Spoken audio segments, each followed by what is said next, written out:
नमस्कार दोस्तों, स्वागत है आपका यूट्यूब चैनल एबी टेक में। दोस्तों आज है 30 अगस्त 2020 और जान लेते हैं आज की महत्वपूर्ण खबरें जो आज के प्रमुख समाचार पत्रों पर छाई हुई हैं और आप लोगों के लिए बहुत ही इम्पोर्टेंट है।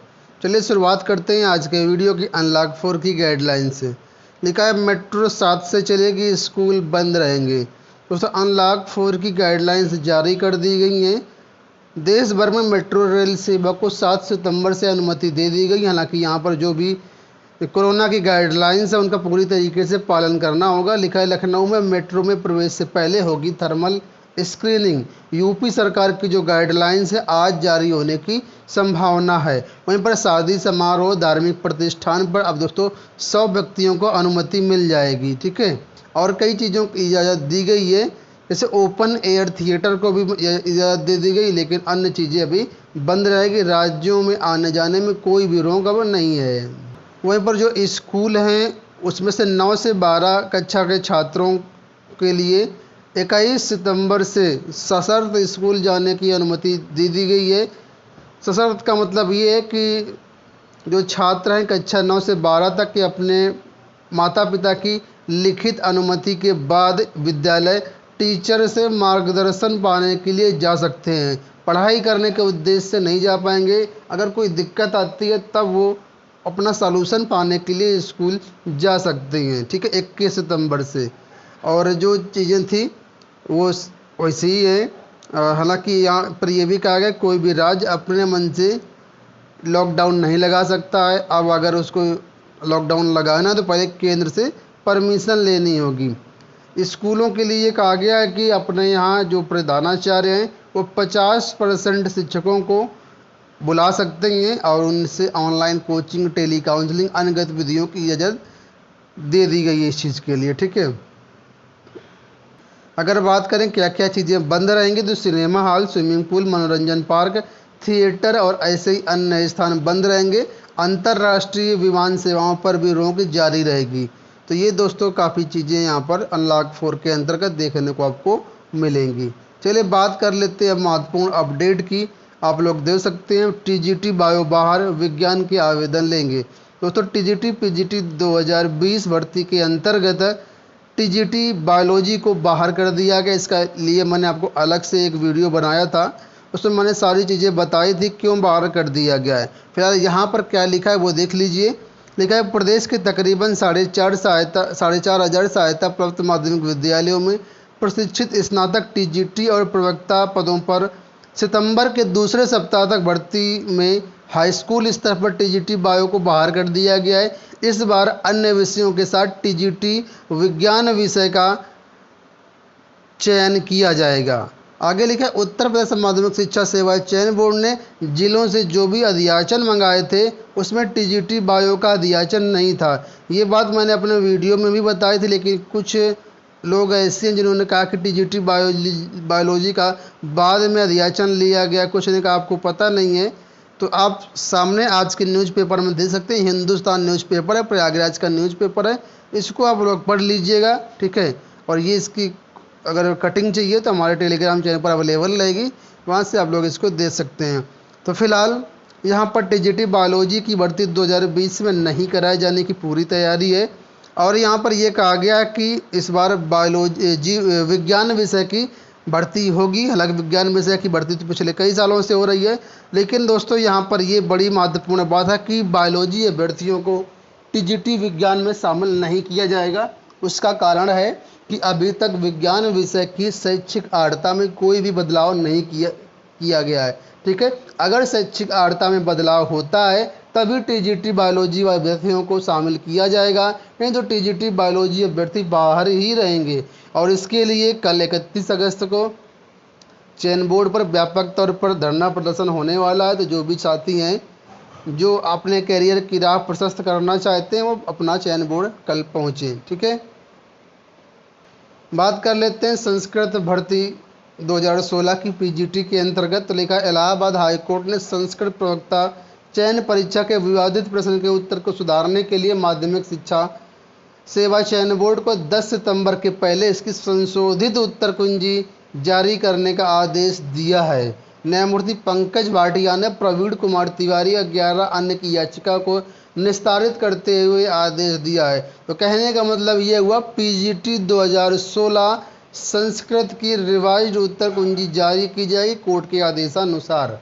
ठीक है, अब क्यों जारी की जाएगी, तो यहाँ पर दोस्तों एक प्रश्न था, यह प्रश्न था, यहाँ पर आप लोग देख सकते हैं, ग्रामम गच्छ स्त्रणम स्पृशति, इसमें था, ये क्वेश्चन था, इसमें तृणम पद में द्वितीय विभक्ति किस सूत्र से होती है, ये क्वेश्चन पूछा गया था। तो चयन बोर्ड ने उसका ये उत्तर ये माना, जबकि अभ्यर्थी बता रहे हैं इसका उत्तर ये है। और दोस्तों एक मज़ेदार बात इसमें ये है कि यही सेम प्रश्न 2013 भर्ती में भी पूछा गया था, तब चयन बोर्ड ने उसका उत्तर ये माना था, लेकिन इस बार उत्तर जो है चयन बोर्ड दूसरा मान रहा है। इसलिए अभ्यर्थी कोर्ट गए थे और कोर्ट के आदेशानुसार अब यहाँ पर कहा गया है कि 10 सितंबर से पहले इसकी संशोधित उत्तर कुंजी जारी की जाए। फिलहाल देखना ये होगा कब तक उत्तर कुंजी जारी हो पाती है, फिलहाल उत्तर कुंजी आएगी। ठीक है, अगली बात कर लेते हैं। दोस्तों यहाँ पर 9वीं और 11वीं कक्षा के प्रवेश को लेकर के अपडेट है। देखा है 9वीं व 11वीं में प्रवेश के लिए कल आखिरी मौका। दोस्तों इस बार यूपी बोर्ड 9वीं 11वीं एडमिशन की डेट बढ़ाने के मूड में नहीं है। देखा है अगर आप चूक गए हैं तो कल अंतिम डेट है 31, कल तक एडमिशन करवा लीजिए, इसके बाद फिर आप लोगों का एडमिशन नहीं होगा, आपका साल खराब हो जाएगा। ठीक है, फिलहाल ये अपडेट है। और कल वैसे तो छुट्टी है, तो संभवतः अगर आपका कोई भाई बहन हो तो अपना स्कूल से संपर्क करके पहले से ही बात कर लीजिए, नहीं तो फिर आप लोगों को दिक्कत आ सकती है। बात कर लेते हैं असिस्टेंट प्रोफेसर भर्ती 2020 की। लिखा है आरक्षण के भंवर में फंस गई भर्ती। असिस्टेंट प्रोफेसर भर्ती निदेशालय आयोग के बीच लटक गई है। अब क्यों लटक गई है, आरक्षण का मामला यहाँ पर दोस्तों है 2019 जून में भर्ती आनी थी, लेकिन तब से 1 साल हो गए, लेकिन अभी तक ये भर्ती नहीं आ पाई है और फिर आरक्षण में फंस गई। दोस्तों मामला आप लोग जानते हैं, 3900 पदों पर भर्तियां होनी हैं और जो निदेशालय है उसने 1303 पदों का अध्याचन उच्चतर शिक्षा सेवा आयोग को भेज दिया। और यहाँ पर यह कहा गया है कि आरक्षण का निर्धारण मतलब उच्चतर आयोग क्या कहते हैं शिक्षा निदेशालय को करना चाहिए, लेकिन शिक्षा निदेशालय ने क्षैतिज आरक्षण का निर्धारण नहीं किया, ऐसे ही अध्याचन भेज दिया आयोग को। अब आयोग जो है अध्याचन कैसे मतलब जो निर्धारण है वो किस प्रकार करेगा, तो इसके लिए आयोग ने निदेशालय को पत्र लिखा है कि इसमें क्षैतिज आरक्षण नहीं दिया गया है, जिसमें के तहत महिला स्वतंत्रता संग्राम सेनानी आश्रित दिव्यांग अभ्यर्थियों कोटा निर्धारित नहीं है। ठीक है, इसलिए आयोग ने विज्ञापन जारी नहीं किया गया है। अब आयोग ने उच्च शिक्षा निदेशक से इसको आरक्षण को लागू करने की गुजारिश की, सिफारिश की है। अब इस मामले में उच्च शिक्षा निदेशक जो डॉक्टर वंदना शर्मा, उनका क्या कहना है, इनका कहना यह है कि आरक्षण किस रूप में लागू करना चाहिए उसके बारे में शासन से पूछा जाएगा। शासन जैसी अनुमति देगा उसी के अनुरूप कार्रवाई की जाएगी, बिना शासन की अनुमति लिए आरक्षण की कार्रवाई नहीं की जाएगी। तो कहने का मतलब ये हुआ शासन के पास लेटर जाएगा, शासन से जवाब आएगा, उसके बाद ही कुछ हो सकता है। तो मिनिमम मान लीजिए 1 से 2 महीने भर्ती आपकी फिर ठप हो गई, क्योंकि शासन के पास जाना, शासन के पास लेटर आना, आप लोग समझते हैं कितना टाइम लगता है। चलें बात कर लेते हैं अगली। यहाँ पर लिखा है DU दाखिला परीक्षा के प्रवेश पत्र अपलोड 11 सितंबर तक होगी परीक्षा। ठीक है, नेशनल टेस्टिंग एजेंसी ने दिल्ली विश्वविद्यालय में शैक्षणिक सत्र 2020-21 के लिए सितंबर में होने वाली दाखिला प्रवेश परीक्षा के एडमिट कार्ड जारी कर दिए गए हैं। UG, PG, MPhil, PhD program में जो भी छात्र एडमिशन ले रहे हैं उनके लिए एडमिट कार्ड जारी कर दिए गए। 11 सितंबर तक देश में 20 शहरों में आयोजित परीक्षा की जाएगी, कंप्यूटर बेस्ड ये परीक्षा होगी। बात कर लेते हैं अगली अपडेट की। लिखा है प्रदेश में खुलेंगे स्वायत्त पोषित महाविद्यालय। महाविद्यालयों की स्थापना के लिए 30 से 40 लाख रुपए मिलेगा अनुदान। उच्च शिक्षा निदेशालय ने निजी प्रबंध तंत्रों से 21 सितंबर तक मांगे हुए आवेदन। तो दोस्तों प्रदेश में स्वायत्त पोषित महाविद्यालय खुलेंगे, इसके लिए उच्च शिक्षा निदेशालय ने निजी प्रबंधकों से 21 सितंबर तक आवेदन मांगे हैं। चलिए बात कर लेते हैं अगली अपडेट की। लिखा है NTA 15 सितंबर से लेगा स्वयं पाठ्यक्रम की परीक्षा। अब कौन सी परीक्षा है, तो यहाँ पर लिखा है नेशनल टेस्टिंग एजेंसी देश भर के विश्वविद्यालयों में स्वयं कोर्स यानी study web of active learning for young aspiring minds है के तहत स्नातक और स्नातकोत्तर प्रोग्राम की जो परीक्षा 15 सितंबर से ऑनलाइन लेगा।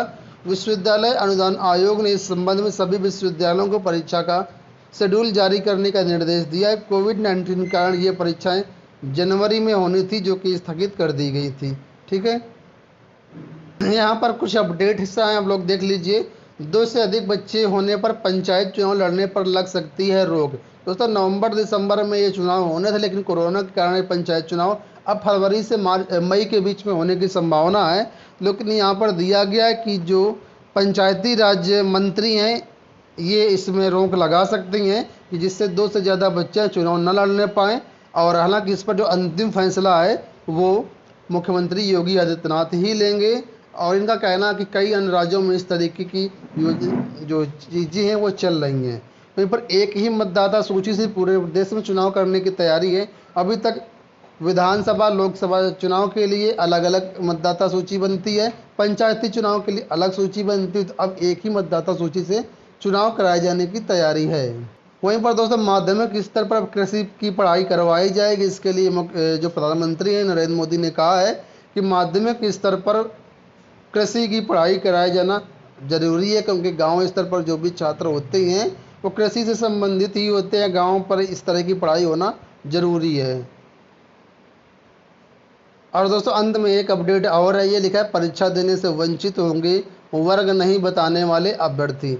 यूपी लोक सेवा आयोग ने यहाँ पर राज्य अभियंत्रण सेवा 2019 के अभ्यर्थियों से उनका वर्ग पूछा है। आवेदन के समय 2065 अभ्यर्थियों ने अपने वर्ग के बारे में जानकारी नहीं दी है। तो आयोग ने उन सभी अभ्यर्थियों को वर्ग बताने के लिए 31 अगस्त तक ऑनलाइन अपने वर्ग की जानकारी देने के लिए कहा है। नहीं तो इन अभ्यर्थियों को अब बहाल कर दिया जाएगा। आपको बता दें, इसकी परीक्षा 1 नवंबर को प्रस्तावित है। तो ये हो गई दोस्तों आज की पूरी अपडेट। आशा करते हैं वीडियो पसंद आया होगा। वीडियो को लाइक और शेयर कर दीजिएगा, चैनल को सब्सक्राइब जरूर कर लीजिएगा। धन्यवाद।